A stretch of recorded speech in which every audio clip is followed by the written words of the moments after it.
প্রিয় শ্রোতা, আসসালামু আলাইকুম।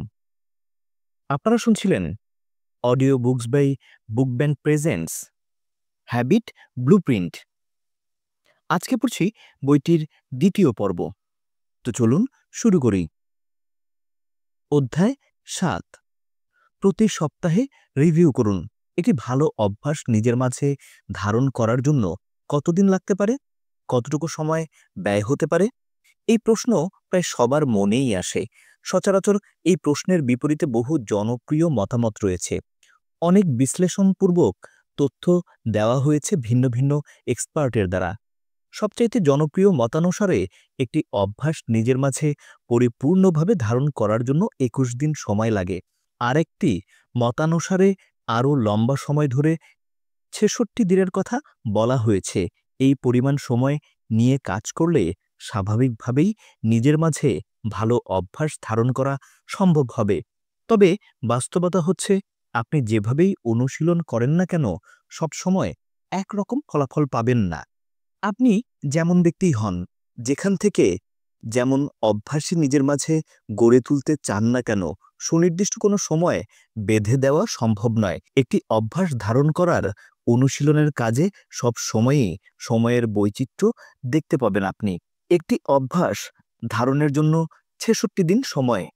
এর বিষয়টি ২০০৯ সালে আবিষ্কৃত হয়েছিল ইউনিভার্সিটি কলেজ অফ লন্ডন কর্তৃক একটি গবেষণা থেকে।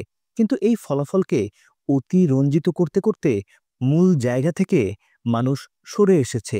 আসলে গবেষকরা গবেষণায় অংশ নেওয়া ব্যক্তিদের থেকে খুঁজে বের করেছিল, গড়পড়তা একজন মানুষ ৬৬ দিন সময় নিয়ে থাকে সুনির্দিষ্ট অভ্যাস গঠন করার জন্য।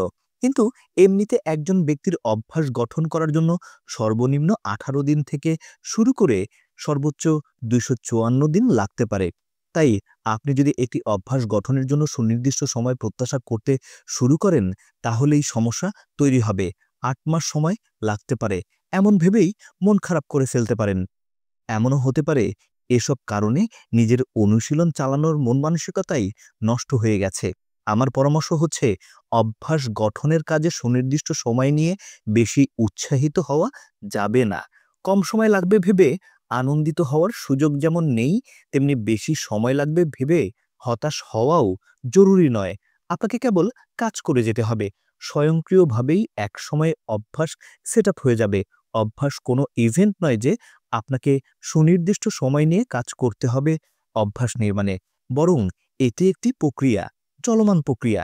ক্রমাগত চলমান একটি প্রক্রিয়া কখনোই সময়ের উপর নির্ভরশীল নয়। কখনো আপনার কাছে মনে হবে অভ্যাস গঠনের কাজটি একদম সহজ, আপনাকে তেমন পরিশ্রমী করতে হচ্ছে না। কখনো আবার মনে হবে বেশ কঠিন কাজ করতে হচ্ছে। এভাবেই সব চলবে। আপনার কাজ হচ্ছে এসব নিয়ে চিন্তাভাবনা না করে সময়ের সাথে সাথে নিজের উন্নতি নিশ্চিত করা। সুনির্দিষ্ট সময় নিয়ে পড়ে না থেকে একটি সিস্টেম সেট করে ফেলুন। এই সিস্টেম মেনে ক্রমাগত কাজ করুন। দেখবেন ধীরে ধীরে আপনি উন্নতি করতে সক্ষম হচ্ছেন। সময়ের পরিক্রমায় যত বেশি উন্নতি দেখতে পাবেন আপনি, তত বেশি অভ্যাস গঠনের কাজে সফল হবেন। সুতরাং সময় নিয়ে দুশ্চিন্তা বাদ, কাজের কাজ শুরু। এখানেই একটি প্যারাডক্স কাজ করে। আপনি সময় নিয়ে দুশ্চিন্তা বাদ দিলেই অভ্যাস গঠনের কাজে সফলতার সাথে এগিয়ে যেতে পারবেন। আর এক্ষেত্রে আপনার কাজ হচ্ছে নিজের অগ্রগতি লক্ষ্য করা, দুশ্চিন্তা না করে। মনিটরিং যত ভালো হবে, অগ্রগতি নিশ্চিত করা তত সহজ হবে। করণীয় কাজ: প্রতি সপ্তাহে অন্তত ১৫ মিনিট সময় নিয়ে নিজের অভ্যাস গঠনের কাজ মনিটরিং করুন। প্রতি সপ্তাহেই একই পরিমাণ সময় ব্যবহার করুন। আপনার মনিটরিং সম্পূর্ণ হতে পারে দুটি পদক্ষেপের মধ্য দিয়ে। ১. ছোট কিংবা বড় হোক, নিজের বিজয় উদযাপন করুন। টোকেন বিনিময় করে গ্রহণ করুন পুরস্কার। ২. যেসব দিন মিস করেছেন সেসবের দিকে লক্ষ্য করুন। তারপর আবার এই গ্যাপ পূরণের কাজে লেগে পড়ুন, যাতে পরবর্তী সপ্তাহে আপনি সফল হতে পারেন। পরবর্তী পৃষ্ঠাগুলোতে নিজেকে ভালো অভ্যাসের সাথে অ্যাডজাস্ট করার আরও কিছু টিপস আপনি পাবেন। ততক্ষণ বইটি শুনতে থাকুন। তবে আরও একটু শোনার আগে নিজের ক্যালেন্ডার হাতে নিয়ে শিডিউলিং করুন এবং সময় থাকলে এই সপ্তাহের রিভিউয়ের কাজ সেরে নিন। যেকোনো গুরুত্বপূর্ণ কাজের মতোই এসব কাজ করে ফেলুন, কেননা ভালো অভ্যাস গঠন করার কাজটি আমাদের জন্য সবচাইতে গুরুত্বপূর্ণ, তাই না? অধ্যায় ৮ উপযুক্ত পরিবেশ তৈরি করুন।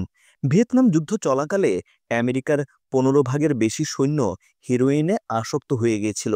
নিশ্চিতভাবেই এটি একটি ভয়ানক তথ্য।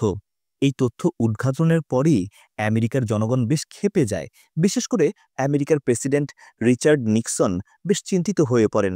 তিনি এমনকি আরেকটি স্পেশাল অ্যাকশন অফিস খুলতে নির্দেশ দিয়েছিলেন, ড্রাগ অ্যাবিউজ প্রিভেনশন নামে। এই অফিসের কাজ ছিল সৈন্যদেরকে হেরোইনের আসক্তি থেকে দূরে সরানো এবং সৈন্যরা নিজেদের বাড়ি যাওয়ার পর তাদেরকে মনিটরিং করা। এই ট্র্যাকিং ও রিহ্যাবিলিটেশনের শেষের অংশে কিছু দুর্দান্ত ফলাফল পাওয়া সম্ভব হয়েছিল। গবেষণা থেকে পাওয়া গিয়েছিল বাড়িতে ফেরত যাওয়া ৯৫ ভাগ সৈন্যরাই রাতারাতি নিজের নেশার আসক্তি ছেড়ে দিয়েছিল। এই ফলাফল বেশ বিস্ময়কর ছিল। খোদ গবেষকরাই অবাক হয়ে গিয়েছিলেন এমন ফলাফল দেখার পর। একজন সৈন্য হেরোইন আসক্ত হয়ে ক্লিনিকে আসার পর নেশা ছাড়তে সক্ষম হয়, কিন্তু বাড়িতে যাওয়ার পরপরই তাদের মাঝে একই অভ্যাস আবার পুনরায় ফিরে আসার সম্ভাবনা থাকে। এক্ষেত্রে পূর্বের চেয়ে আরও বেশি আসক্ত হওয়ার কথা তাদের। কিন্তু ভিয়েতনাম যুদ্ধের সেসব সৈনিকের ক্ষেত্রে পুরোপুরি উল্টোটা ঘটেছিল। ওই সময়ে তারা যতটুকু আসক্ত ছিল হেরোইনে, বাড়িতে যাওয়ার পর একদম সব ছেড়ে দিয়েছিল। কিন্তু কিভাবে এটা সম্ভব হয়েছিল? প্রশ্ন জাগতে পারে আপনার মনে। উত্তর হচ্ছে তাদের পরিবেশ। ভিয়েতনাম যুদ্ধের সময় সৈন্যরা এমন একটি পরিবেশে ছিল যেখানে হিরোইন অ্যাভেলেবেল ছিল। সৈন্যদের মানসিক চাপ ছিল বেশি। যুদ্ধ চলার ফলে প্রচণ্ড চাপের ভেতর দিয়ে সময় কাটছিল তাদের। তাছাড়া যেসব সৈনিক বন্ধুরা হেরোইন খেত তাদের দ্বারাও প্রভাবিত হয়েছিল নেশা না করা সৈন্যরা। এই কারণে ধীরে ধীরে হেরোইনের প্রতি আসক্ত হয়ে যায় অনেক সৈন্য। সবচাইতে বড় ফ্যাক্ট হচ্ছে হেরোইন প্রত্যেক সৈনিককেই চাপ থেকে মুক্তি লাভ করতে, স্থির থাকতে সাহায্য করছিল। ফলে তারা নেশায় আসক্ত হয়ে গিয়েছিল। কিন্তু বাড়িতে যাওয়ার পর তারা ভিন্ন পরিবেশ পেল, একদম আলাদা পরিবেশ। বাড়িতে তারা হেরোইন পায়নি। হেরোইন খেতে তাদেরকে প্রভাবিত করার মতো কোনো সৈন্য বা পরিবেশ ছিল না। ফলে পূর্বের অভ্যাস পুনরায় নিজের মাঝে চলে আসার কোনো ট্রিগার তাদের সামনে ছিল না, যা সৈন্যদেরকে পুরোপুরি হেরোইন আসক্তি থেকে বের করে নিয়ে এসেছিল। সৈন্যদের এই হেরোইন আসক্তির সাথে যদি আপনি টিপিক্যাল হেরোইন আসক্ত ব্যক্তিদের তুলনা করেন তাহলে আবার উল্টো চিত্রটাই দেখতে পাবেন। ক্লিনিকগুলো মানুষের মাদকাসক্তি দূর করার জন্য অনেক গুরুত্বপূর্ণ ভূমিকা পালন করে। এই বদভ্যাস শেষ করার জন্য তারা নানা পদ্ধতি অবলম্বন করে কাজ করে, যাতে মাদকাসক্ত একজন ব্যক্তি সুস্থ জীবনে ফিরে যেতে পারে। কিন্তু সমস্যা হচ্ছে টিপিক্যাল এসব ব্যক্তিরা বাড়িতে ফিরে যাওয়ার পর ক্লিনিকের প্রচেষ্টা আবার ব্যর্থতায় পর্যবসিত হয়। এর কারণ হচ্ছে ওইসব সাধারণ ব্যক্তিরা বাড়িতে থেকেই বিভিন্ন বন্ধুবান্ধব বা নেশা করার পরিবেশের সাথে সংযুক্ত হয়ে নেশাখোর ব্যক্তিতে পরিণত হয়ে থাকে। সৈন্যদের ব্যাপারটা ঠিক এর বিপরীত। মনোবিজ্ঞানের অধ্যাপক মিহালি সিকজেন্ট মিহালি তার বই ফাউন্ডিং ফ্লোতে অভ্যাসের অ্যাক্টিভেশন এনার্জি শব্দদ্বয় ব্যবহার করে কিছু কথা লিখেছিলেন। তার বর্ণিত আইডিয়া অনুসারে আপনার সুনির্দিষ্ট অভ্যাস তৈরির পথে যত বড় বাধা আসবে, আপনাকে তত বেশি শক্তি নিয়ে অভ্যাস গঠনে কাজ করতে হবে। তিনি আরও ব্যাখ্যা করেন, একজন মানুষ যদি প্রচণ্ড ক্লান্ত, দুশ্চিন্তাগ্রস্ত এবং শৃঙ্খলার অভাবে ভুগতে থাকে কোনো কিছু নিজের মাঝে ধারণ করার ক্ষেত্রে, তাহলে তাকে এমন কিছু করতে হবে যা এসবের চেয়েও বড় এবং ওপরের বিষয়গুলোর অ্যাক্সেস পেতে প্রভাবিত করতে সক্ষম না হয়। সুতরাং নিজের অভ্যাস গঠন করার লক্ষ্যে আপনাকে অবশ্যই অ্যাক্টিভেশন এনার্জি কমিয়ে আনতে হবে। আরও সহজ করে বললে, আপনাকে এমন পরিবেশ সৃষ্টি করতে হবে যা আপনার বদ অভ্যাসগুলোকে ট্রিগার করতে সক্ষম না হয়। অ্যাক্টিভেশন এনার্জি যত কমাতে পারবেন, তত দ্রুত আপনি ভালো অভ্যাস ধারণ করতে পারবেন।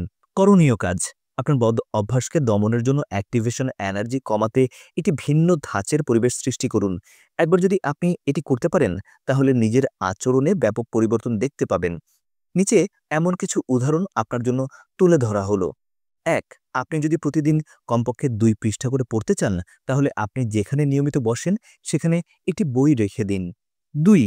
প্রতিদিন সকালে যদি আপনি ৫ মিনিট শরীরচর্চা করতে চান, তাহলে নিজের বিছানার কাছেই ওয়ার্কআউটের পোশাক রেখে দিন। ৩. আপনি যদি প্রতিদিন কয়েক মিনিটের জন্য মেডিটেশন করতে চান, তাহলে মেডিটেশন করার জন্য একটি জায়গা আগের রাতেই তৈরি করে রাখুন। ৪. আপনি যদি কম খেতে চান তাহলে নিজের জন্য ছোট প্লেটের ব্যবস্থা করুন। ৫. আপনি যদি ভালো ঘুমাতে চান তাহলে শোবার ঘরে ঠান্ডা ও একদম ঘন অন্ধকারের পরিবেশ তৈরি করুন। অধ্যায় ৯. অলসতা বর্জন করুন। পরিবেশ আপনার আচরণগত অভ্যাস গঠনের ক্ষেত্রে বেশ গুরুত্বপূর্ণ ভূমিকা পালন করে। এটি আপনাকে একটি সুবিধা দেয় না। এটি আপনাকে একটি সুবিধা দেয় না, বরং একাধিক সুবিধা দেয়। পরিবেশ পরিবর্তন করার দ্বারা সহজেই মানুষের অনেক অভ্যাস পরিবর্তন করা সম্ভব। বোস্টনের একটি হাসপাতালের গবেষণায় এমনটাই জানা গিয়েছে। হাসপাতালের ক্যাফেটেরিয়ায় ৬ মাস ব্যবহার করেছে গবেষকরা। তারা সেখানে চিকিৎসা নিতে আসা সবাইকে নিজেদের কার্যক্রম পরিচালনা করার দ্বারা সুষম খাবার ও পানি খাওয়ার অভ্যাস গড়ে দিতে সক্ষম হয়েছিল। কিন্তু কিভাবে? গবেষণার শুরুতে গবেষকরা ৩টি ফ্রিজে থাকা সোডা টার্গেট করেছিল। পূর্বে হাসপাতালের ক্যাফেটেরিয়ায় ৩টি ফ্রিজ ভর্তি সোডা রাখা হয়েছিল। গবেষকরা এগুলো পানির বোতল দিয়ে পরিপূর্ণ করল। তারপর আরও পানির বোতলের বাস্কেট দিয়ে সমস্ত রুম ভরে ফেলল। ফলে পানির বোতলের বিক্রির হার বেড়ে শতকরা ২৬ ভাগে চলে আসলো এবং সোডা বিক্রির পরিমাণ ১১ ভাগ নেমে গেল। সময়ের পরিক্রমায় সোডা বিক্রির হার আরও কমে গেল। সোডা বিক্রির হার কমিয়ে পানি বিক্রির হার বাড়ানোর পরপরই গবেষকরা অন্যান্য খাবার লক্ষ্য করে একই কাজ শুরু করলেন। ফলে খাবার বিক্রিতেও এলো উল্লেখযোগ্য পরিবর্তন। ক্যাফেটেরিয়ার ভিজিটরদেরকে কেউই কিছু শিখিয়ে দেয়নি। সেখানে কি কি কেনা যাবে, কি কি কেনা যাবে না, এমন কোনো কিছুই বলা হয়নি। গবেষকরা কেবল পরিবেশ বদলে দিয়েছিলেন, আর এই পরিবেশ বদলানোর ব্যাপারটি খাদ্যাভ্যাস পরিবর্তন করতে সাহায্য করেছিল। মানুষ যদি ক্ষতিকর খাবারের পরিবর্তে সুষম খাবার গ্রহণের অভ্যাস গড়ে স্বাস্থ্যের উন্নতি নিশ্চিত করতে চায়, তাহলে স্বাভাবিকভাবেই এসব গ্রহণ করবে। ওপরে বর্ণিত হাসপাতালে সেটাই হয়েছে। দুর্ভাগ্যবশত পরিবেশ বদলানোর এই ব্যাপারটি আমরা যেসব অভ্যাস নিজেদের মাঝে দেখতে চাই না, সেসবের ক্ষেত্রেও সত্য। আমরা যখন নিজেদের কাজে আলসেমি করতে থাকি, তখনও আমাদের মূলত পরিবেশই প্রভাবিত করে। আমরা যদি নিজের টেবিলে জাঙ্ক ফুড দেখি, তাহলে তা খেয়ে ফেলি। আমরা যদি ইমেইলের নোটিফিকেশন পাই, তাহলে সবকিছু রেখে নোটিফিকেশন চেক করি। আবার আমরা যদি সৃজনশীল কাজের মাঝে কারো ফোন পাই, তাহলে সকল কাজ রেখে ফোনে কথা বলতে শুরু করি। গত অধ্যায়ে আপনি খারাপ অভ্যাসের দিকে আপনাকে প্রভাবিত করার অ্যাক্টিভেশন এনার্জি কমানোর ব্যাপারটি আয়ত্ত করেছেন। এই অধ্যায়ে আপনার কম্পিটিং বিহেভিয়ার অ্যাক্টিভেশন এনার্জিকে বাড়ানোর কাজটি করতে হবে। অর্থাৎ আপনার ভালো অভ্যাসের প্রতিদ্বন্দ্বী অনাকাঙ্ক্ষিত খারাপ অভ্যাসগুলো রপ্ত করার রাস্তাকে কঠিন করে ফেলুন। আপনার অনাকাঙ্ক্ষিত অভ্যাসকে নিজের জীবন থেকে সরিয়ে ফেলার জন্য কম্পিটিং অ্যাক্টিভেশন এনার্জি বাড়াতে পারলেই নিজেকে আরও এগিয়ে নিতে পারবেন ভালো অভ্যাস গড়ার ক্ষেত্রে। করণীয় কাজ: আপনার পরিবেশকে অন্তত এমনভাবে গড়ে তুলুন যা আপনার অনাকাঙ্ক্ষিত খারাপ অভ্যাসের সাথে জড়িত সকল কাজকে জটিল করে তুলবে। নিচে এমন কিছু উদাহরণ দেওয়া হলো।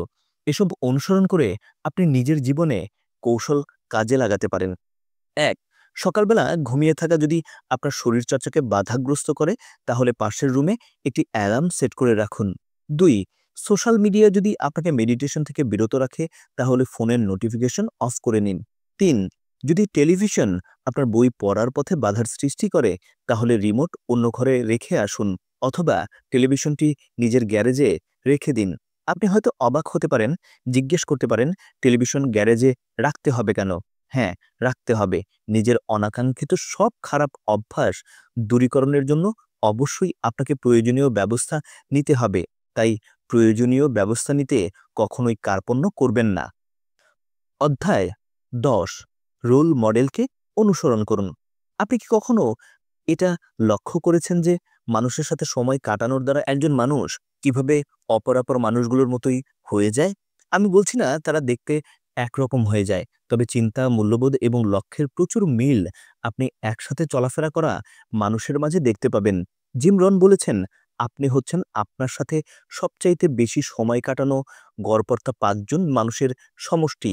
জিম রনের এই কথাটি বৈজ্ঞানিকভাবেও প্রমাণিত হয়েছে, অর্থাৎ তার কথার সত্যতা পাওয়া সম্ভব হয়েছে। মনোবিজ্ঞানী জেমস শাহ কর্তৃক পরিচালিত একটি সমীক্ষায় ছাত্রছাত্রীদের সাক্ষাৎকার নেওয়া হয়েছিল। তাদের বাবা কিভাবে সফলতাকে মূল্যায়ন করে সেটিকে সংজ্ঞায়িত করার জন্য লক্ষ্য করেছেন ছাত্রছাত্রীদের মাঝে যারা নিজের টাস্ক সম্পন্ন করার পূর্বে অসচেতনভাবেই নিজের বাবার নাম নিচ্ছিল, যারা নিজের বাবার সাথে বৃহৎ কোনো অর্জন নিশ্চিত করার জন্য সহযোগী হয়ে কাজ করেছিল, তারা নিজের টাস্ক বাস্তবায়ন করার জন্য কঠিন পরিশ্রম করে যাচ্ছিল।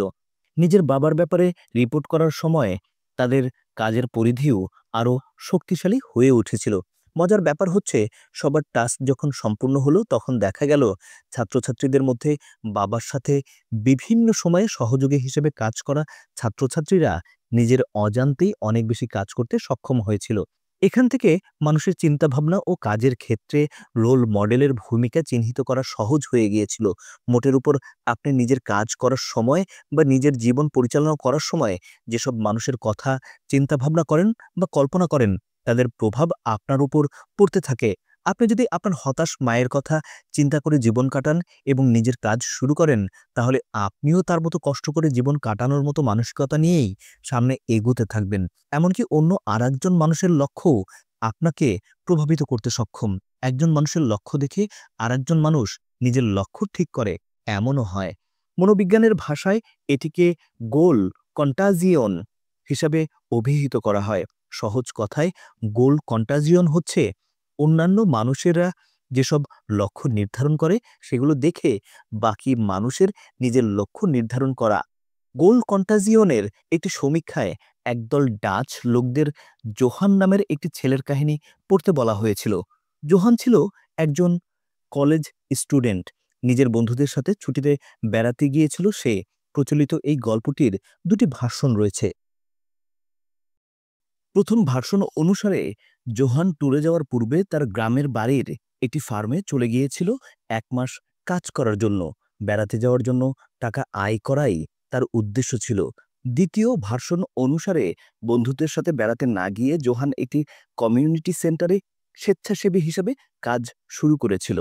জোহানের গল্প পড়ার পর একদল ডাচ লোক কম্পিউটার টাস্ক শেষ করে দ্রুতই টাকা আয় করার কাজে নিজেকে নিয়োজিত করল। তাদের উদ্দেশ্য হয়ে গেল টাকা আয় করা। কাজ করার দ্বারা টাকা আয় করা সম্ভব। টাকা থাকলে বেড়াতে যাওয়া এবং অন্যান্য কাজ করা সম্ভব। এমন চিন্তাভাবনা থেকে একদল মানুষ নিজেকে কাজে যুক্ত করল।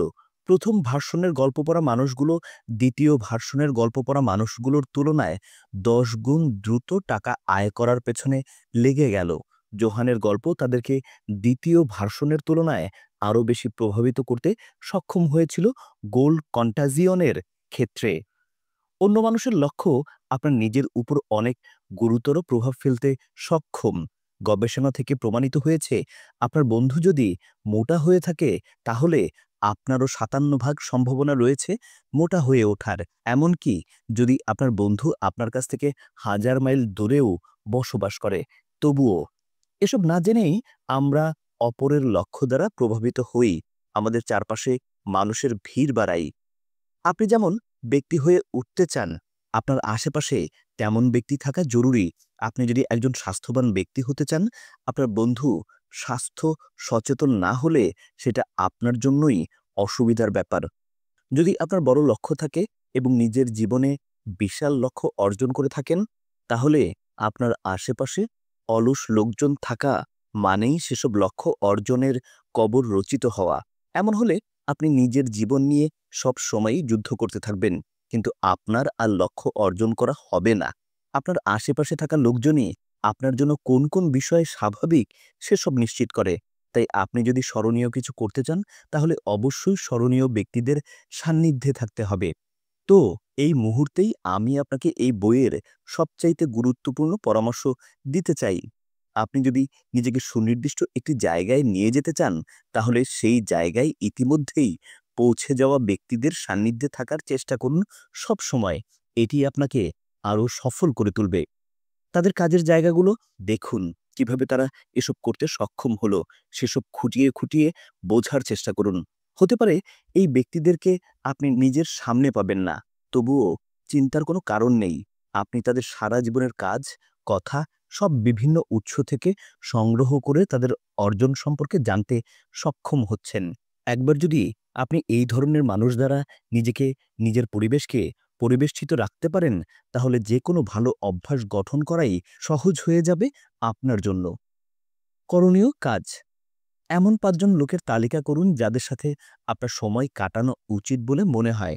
আপনি যদি এমন কারো নাম খুঁজে না পান, তাহলে বিভিন্ন জায়গা, ইভেন্ট এবং অনলাইন কমিউনিটির খোঁজ করতে থাকুন। আশা করা যায় সঠিক মানুষ খুঁজে পাবেন। তাদের সাথে সময় কাটিয়ে নিজেকে যথাসম্ভব সমৃদ্ধ করুন এবং ভালো অভ্যাস গড়ে নিন। অধ্যায় ১১, সমর্থক তৈরি করুন। আপনি কি জানেন কিভাবে একদল লোক শুধু দরজা দিয়ে হাঁটার দ্বারাই একটি রুম আলোকিত করতে সক্ষম? আবার একই সময়ে আর একদল মানুষ ঠিক বিপরীত প্রভাব সৃষ্টি করে থাকে? এটা কি চমকপ্রদ ব্যাপার নয় যে একদল মানুষ শুধু নিজের উপস্থিতির সাহায্যে একটি জায়গাকে আলোকিত করে ফেলতে পারে? গবেষণা বলছে এটা আমাদের আবেগের কারণে হয়। আমরা আমাদের আবেগের জন্যই মানুষের সাথে অ্যাটাচমেন্ট নিশ্চিত করি। পৃথিবীর সকল মানুষের মাঝেই ব্যাপারটা রয়েছে। পারস্পরিক এই মিথস্ক্রিয়ার ফলে মানুষের মাঝে চিন্তা, চলাফেরা ও আচরণবিধির প্রভাব পড়ে। এমনকি অন্যদের নানান বিষয়ে আমাদের মাঝে স্থান করে নেয়। বিশেষ করে মানুষের কাছ থেকে প্রাপ্ত নানান উপাদান আমাদেরকে ইমোশনালি দুর্বল কিংবা শক্তিশালী করে।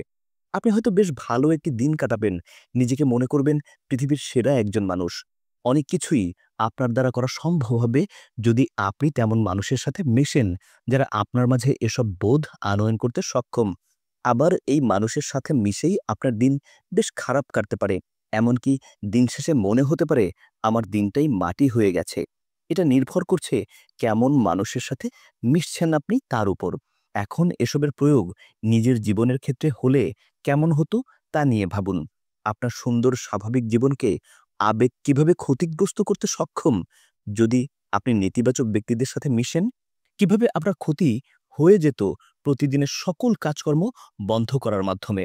এবার বিপরীত দিক নিয়েও একটু ভাবুন, কিভাবে ইতিবাচক সব মানুষ আপনাকে ইমোশনালি শক্তিশালী করে তুলতে সক্ষম?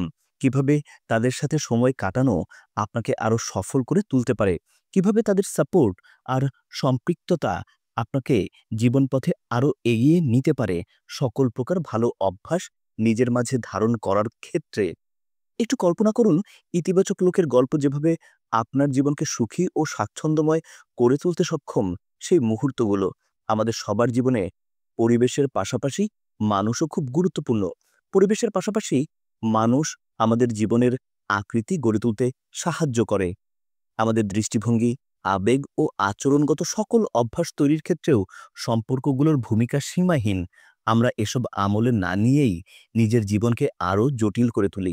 অথচ মানুষ আমাদের জীবনে সত্যিই গভীর প্রভাব ফেলে। ইতিমধ্যেই পূর্বের চ্যাপ্টারে আপনি নিজের মাঝে ভালো অভ্যাস গঠন করার জন্য সুনির্দিষ্ট একটি সাপোর্টিভ পরিবেশ গড়ে তোলার তাগিদ পেয়েছেন। এই চ্যাপ্টারে আমি একেবারে সংক্ষিপ্ত আকারে সোশ্যাল কানেকশন নিয়ে পরামর্শ দিতে চাই। এই পরামর্শ আপনার সোশ্যাল কানেকশনের অনেক কিছুই পরিবর্তন করে দেবে। নিজেকে যথাসম্ভব ইতিবাচক সব মানুষ দ্বারা পরিবেশিত থাকতে উৎসাহিত করবে। আপনি সময়ে সময়ে নানান মানুষের সাথে মেশেন, এটা ভালো। আপনি যদি ইতিমধ্যেই ইতিবাচক সব মানুষ দ্বারা নিজেকে পরিবেষ্টিত করে থাকেন, তাহলে সেটা আরও ভালো। কিন্তু আপনি যদি নেতিবাচক লোক দিয়ে সন্নিবেশিত হয়ে থাকেন, তাহলে আপনার হাতে নিচের ২টি অপশন রয়েছে। ১. তাদেরকে সাপোর্টারে রূপান্তরিত করুন। তারা আপনার জীবনে কেমন ভূমিকা পালন করছে এটার ব্যাখ্যা খুঁজে বের করুন। এমনকি তারা আপনার সফলতা নিশ্চিত করার জন্য কিভাবে ভূমিকা পালন করতে সক্ষম সেটাও তাদেরকে জানান। সর্বোপরি সাহায্য নিতে চেষ্টা করুন নিজেকে আরও এগিয়ে নেওয়ার জন্য। মাঝে মধ্যে মানুষের সাথে একটি বন্ধুত্বপূর্ণ আলাপও তাদেরকে নিজের সাপোর্টার বানানোর জন্য যথেষ্ট। ২. তাদের থেকে দূরত্ব বজায় রাখুন। অনেক সময় নানা কারণে মানুষ আপনার পেছনে লাগবে, আপনাকে সাহায্য করতে চাইবে না, উল্টো আপনার ক্ষতি করার জন্য কাজ করবে। এদের মধ্যে অনেককেই আপনি শত চেষ্টা করেও নিজের পরিশ্রম ও কাজের মর্ম বোঝাতে পারবেন না। সুতরাং এই ধরনের ব্যক্তিদের থেকে নিজেকে দূরে সরিয়ে নিন। আপনি যতই নিজেকে দূরে সরাতে পারবেন, ততই নিজেকে ভালো রাখতে সক্ষম হবেন, ক্ষতি থেকে বাঁচতে পারবেন। আরও সুবিধা হচ্ছে নিজের যেসব পরিবর্তন আপনি নিয়ে আসতে চান সেসব নিশ্চিতকরণে স্বতঃস্ফূর্তভাবে কাজ করা সম্ভব। করণীয় কাজ: এমন ৫ জন ব্যক্তির নামের তালিকা তৈরি করুন যারা আপনার প্রতি সাপোর্টিভ না অথবা আপনাকে পছন্দ করে না। চেষ্টা করুন তাদেরকে নিজের সাপোর্টার বানিয়ে সাহায্য আদায় করে নেওয়ার জন্য। যদি সম্ভব না হয় তাহলে দূরত্ব সৃষ্টি করুন। যতটুকু সম্ভব তাদের সাথে সময় কাটানো কমিয়ে দিন। অধ্যায় ১২ কমিটমেন্ট কন্ট্রাক্ট তৈরি করুন। ফিলিপাইনে পরিচালিত একটি সমীক্ষায় গবেষকরা রাস্তায় থাকা মানুষকে একটি চ্যালেঞ্জ ছুড়ে দিয়েছিল। চ্যালেঞ্জ অনুসারে তারা সবাইকে একটি ব্যাংক অ্যাকাউন্ট খুলে দেওয়ার অফার করে, যেটিতে কোনো ইন্টারেস্ট নেওয়া হবে না। সেই সাথে সবাইকে শর্ত দেয় যে তারা তাদের ডিপোজিট করা সব টাকা লস করবে যদি ৬ মাস পর পরীক্ষা করে চ্যালেঞ্জ নেওয়া মানুষের ধূমপান করার অভ্যাস ধরা পড়ে। তো এই অফারে ৩টি বিষয় যুক্ত ছিল: নতুন একটি অ্যাকাউন্ট খোলা, ৬ মাসের ভেতর সিগারেট খেলে নিজের সব টাকা লস করার ভয়, ইউরিন টেস্টের সম্মুখীন হওয়া। সব মিলিয়ে আহামরি কোনো অফার নয়, তাই না? স্বাভাবিকভাবেই এসবের প্রতি মানুষের আগ্রহ দেখানোর কথা নয়। তা সত্ত্বেও ১০ ভাগের বেশি মানুষ এই চ্যালেঞ্জ নিতে রাজি হয়েছিল। তারা অ্যাকাউন্ট খুলেছিল এবং টাকা ডিপোজিট করেছিল। এতে যে খুব একটা লাভ হয়েছে মানুষের, তা কিন্তু নয়। তবে মজার ব্যাপার হচ্ছে এই চ্যালেঞ্জগুলো নেওয়ার মধ্য দিয়েই বহু মানুষ সিগারেট খাওয়া ছেড়ে দিয়েছিল। অংশগ্রহণকারী সব মানুষ থেকে ৩০ ভাগ মানুষই সিগারেট খাওয়া ছেড়ে দিয়েছিল। কোনো সন্দেহ নেই এই ফলাফল ছিল বিস্ময়কর। এমন হালকা ধাঁচের একটা এক্সপেরিমেন্টে বেশি মানুষ অংশ নেওয়ার কথাও নয়। তবুও এটি বহু মানুষের সিগারেট ছাড়ার নিয়ামক হতে পেরেছিল। এবার একটু আপনার জীবনে এসবের প্রয়োগ নিয়ে ভাবুন। আপনি হয়তো জানেন না এই ধরনের কন্ট্রাক্ট সাইন করার বিষয়টি আপনার আচরণ বদলে দেওয়ার কাজে গুরুত্বপূর্ণ ভূমিকা পালন করে। চলুন তাহলে এমন দুটি পরিস্থিতি দেখা যাক। ১. এখন ৬টা বাজে। হঠাৎ করে অ্যালার্ম বেজে উঠল। সকাল সকাল গভীর ঘুমে ব্যাঘাত ঘটাতে আপনি রীতিমতো বিরক্ত হয়ে গেলেন। বারবার বাজতে থাকা বিরক্তিকর অ্যালার্ম বন্ধ করার জন্যই যেই আপনি মনস্থির করলেন, অমনি গতরাতে নিজের সাথে করা অঙ্গীকারের কথা মনে পড়ল। আপনি নিজেকে কথা দিয়েছিলেন কাজে যাওয়ার পূর্বে জিম করবেন বলে। ২. এখন সকাল ৬টা। অ্যালার্মের শব্দে আপনার গভীর ঘুম ভেঙে গেল। বিরক্ত হয়ে আপনি যখন অ্যালার্ম বন্ধ করতে গেলেন, তখন আপনার মনে হলো গুরুত্বপূর্ণ বিজনেস মিটিং করতে হবে আপনাকে। আপনি যদি সচরাচর ব্যক্তিদের মতো হয়ে থাকেন, তাহলে দ্বিতীয় পরিস্থিতিতেই বিছানা ছেড়ে ওঠার সম্ভাবনা রয়েছে। কেননা আপনাকে বিজনেস মিটিং করতে হবে। আর বিজনেস মিটিং বেশ গুরুত্বপূর্ণ। বিজনেস মিটিং করার মতো গুরুত্বপূর্ণ কাজে স্বাভাবিকভাবেই আপনি বিছানা ছেড়ে উঠবেন। কিন্তু আপনি যদি ১ম পরিস্থিতির সম্মুখীন হয়ে থাকেন, তাহলে বিছানা ছেড়ে ওঠার সম্ভাবনা খুব কম। কেননা জিমে যাওয়ার ব্যাপারটি আমরা অত গুরুত্বের সাথে দেখি না। এই এক্সপেরিমেন্ট আমি প্রায় অনেকের সাথেই করে দেখেছি। কিন্তু জিমে যাওয়ার ক্ষেত্রে বেশিরভাগ মানুষই ঘুম বাদ দিতে পারেনি। এটা অস্বীকার করা যাবে না যে জিমের গুরুত্ব আছে, কিন্তু দ্বিতীয় পরিস্থিতি আরও বেশি গুরুত্বপূর্ণ। ওটার সাথে আর্থিক ও ইমোশনাল বিষয় জড়িয়ে আছে। আপনি বিজনেস মিটিংয়ে অংশগ্রহণ না করলে বিজনেস ফল করবে। আর বিজনেস ফল করলেই পতন নিশ্চিত। তাছাড়া ডেডলাইন মোতাবেক আপনাকে কাজ করতেই হবে, নয়তো পিছিয়ে যাবেন। এমন পরিস্থিতিতে আপনি বিছানা না ছেড়ে কিভাবে আরও বেশি ঘুমানো যাবে তা নিয়ে ভাবতে থাকবেন। কিন্তু দ্বিতীয় পরিস্থিতি আপনাকে আরও বেশি প্ররোচিত করবে বিছানা ছেড়ে ওঠার জন্য। অথচ উভয় পরিস্থিতিতেই আপনার কাজ একটি, আর তা হচ্ছে ঘুম বাদ দেওয়া। এই কারণেই কমিটমেন্ট কন্ট্রাক্ট তৈরির বিষয়টি আপনাকে আরও ভালো ফলাফল দিতে সক্ষম। আপনার আচরণ পরিবর্তন করার কাজে এটি সাহায্য করবে। আপনার কাজে অলসতা থেকে রেহাই, আচরণের পরিবর্তন এবং ব্যক্তিত্ব গঠনেও কমিটমেন্ট কন্ট্রাক্ট ভূমিকা পালন করে। চলুন তাহলে এবার ১ম পরিস্থিতির কথা বিবেচনা করি। এবার একটু নতুনভাবে কমিটমেন্টের সাথে। আপনি নতুন করে ভাবুন যে সকাল ৭টার দিকে জিমে বন্ধুর সাথে আপনাকে দেখা করতে হবে। আপনি তার সাথে দেখা করবেন বলে কথা দিয়েছেন। অথবা জিমে যেতে না পারলে জরিমানা হিসাবে বন্ধুকে $৫০ পরিশোধ করবেন বলে সিদ্ধান্ত নিয়েছেন। অথবা সরাসরি আপনার পরিবার, বন্ধু, ব্লগ রিডার এবং ফেসবুক ফ্যানদের সামনে অঙ্গীকার করবেন আগামী ১ মাস আপনি নিজের শরীরচর্চা নিয়ে কঠোর পরিশ্রম করবেন। আপনি চাইলে উপরের সব কয়টি উপায় একসাথে অবলম্বন করতে পারেন। এতে নিজের ভেতরে আরও শক্তি পাবেন। দেখবেন হঠাৎ করেই বিছানায় পরে অলসভাবে ঘুমিয়ে থাকার বিষয়টি আপনার কাছে আর আকর্ষণীয় লাগছে না। করণীয় কাজ। আপনার কমিটমেন্ট কন্ট্রাক্টে ৩টি অংশ থাকা উচিত। ১. আপনার লক্ষ্য, যেই অভ্যাসটি আপনি ধারণ করতে চান। আপনাকে মূলত এটির প্রতি অঙ্গীকারবদ্ধ থাকতে হবে। ২. অঙ্গীকার পালনে জোরালোভাবে আটকে থাকার মতো কিছু। টাকা, জরিমানা, সম্মান খোয়ানো অথবা দুটির সমন্বয়। ৩. একজন রেফারি, যে আপনাকে নিজের লক্ষ্যে অটুট থাকতে সাহায্য করবে। এমন একজন মানুষকে বাছাই করুন যে আপনাকে লক্ষ্য পূরণে সার্বিকভাবে সহায়তা করবে, কিন্তু অতিরিক্ত কঠোর হবে না। Commitment contract. আমি অঙ্গীকার করছি... উদাহরণস্বরূপ এই মাসের প্রতিদিন ১ মিনিট করে মেডিটেশন করব। আমি যদি এটা না করি তাহলে... উদাহরণস্বরূপ আমি আমার বন্ধুকে $50 জরিমানা প্রদান করব অথবা সোশ্যাল মিডিয়ার সবার সামনে নিজের ব্যর্থতা প্রকাশ করব। আমার রেফারি হবে... উদাহরণস্বরূপ আমার বন্ধু, যে আমাকে নিজের লক্ষ্য পূরণ করার জন্য সর্বাত্মক সাহায্য করবে। এরপর আপনার কাজ হচ্ছে কমিটমেন্ট কন্ট্রাক্টটি প্রিন্ট করে এমন একটি জায়গায় টাঙিয়ে রাখা, যেখানে থাকলে সব সময়ই আপনি দেখতে পাবেন।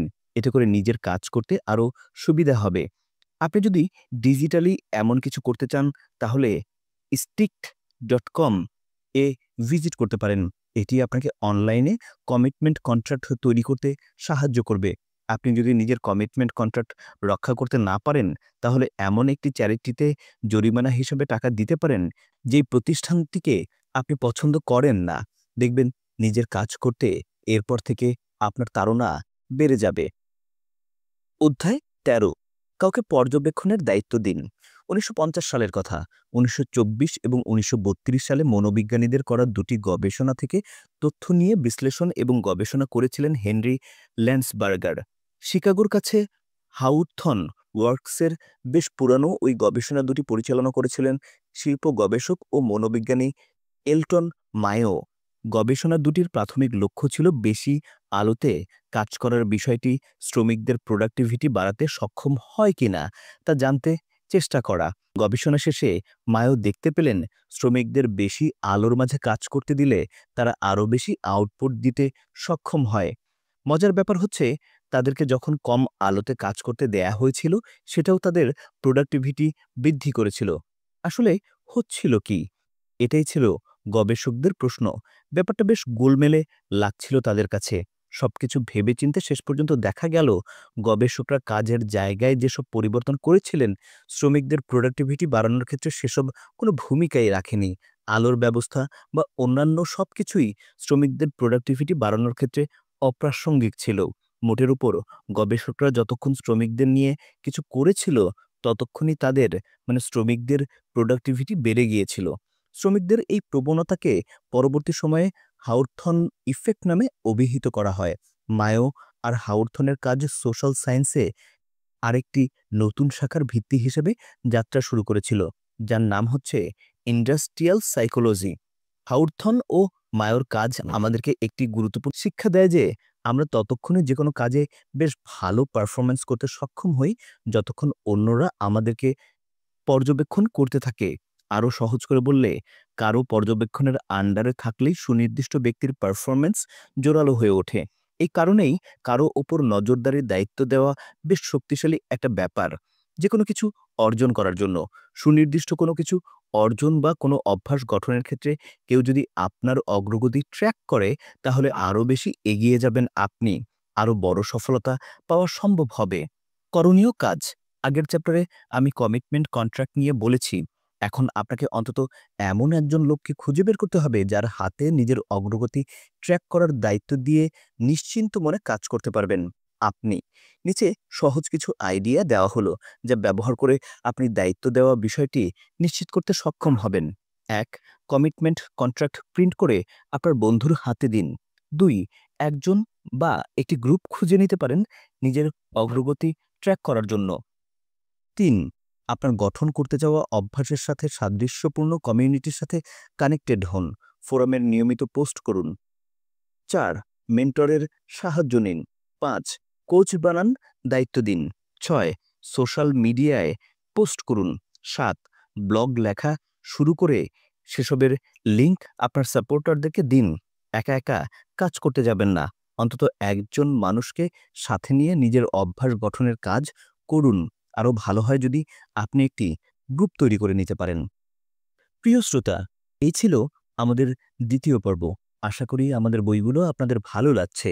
আমাদের বইগুলো যদি আপনাদের ভালো লাগে তাহলে অবশ্যই আপনার বন্ধুদের সাথে শেয়ার করবেন, আমাদের চ্যানেলটি সাবস্ক্রাইব করবেন এবং আপনারা আরও নতুন নতুন কি বই শুনতে চাচ্ছেন সেটা আমাদেরকে লিখে কমেন্টস করতে পারেন।